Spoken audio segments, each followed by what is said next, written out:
Você era cotado para ser titular, ficou aquele mistério, a gente viu o Giancarlo na escalação, né? O atacante, ele fica pensando nisso, né? Que ele poderia estar lá no time titular, mas você teve muita estrela. Como você vê esse seu gol?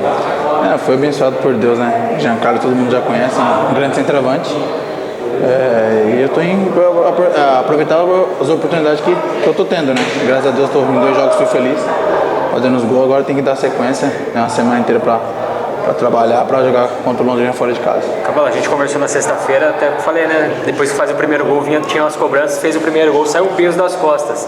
Até tranquiliza para ir lá e agora sai mais, né? Saiu esse peso, a tendência é que os gols saiam agora, né? Não, com certeza, né? Depois que você faz o primeiro, você jogando com a camisa número 9, tira aquele peso e dá mais tranquilidade, a confiança vem e as coisas acontecem, graças a Deus, tudo na hora certa. Anderson, ainda falando em peso, vocês também tiraram o peso de não vencer em casa, acabaram aí com essa escrita, de que forma que isso pode servir também psicologicamente para o emocional do grupo na sequência aí desse segundo turno? A gente sabe que esse retorno, segundo turno, quer dizer, é um outro campeonato, né? A gente começou do zero.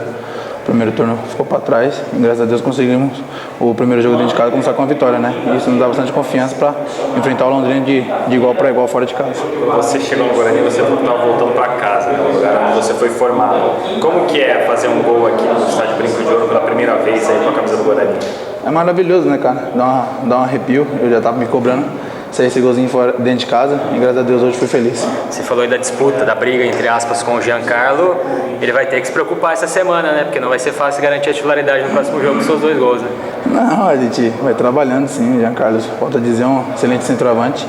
E fica uma pulguinha atrás da orelha do Paulo Roberto, do professor, né? Mas o que o professor optar, o Guarani está bem servido no ataque.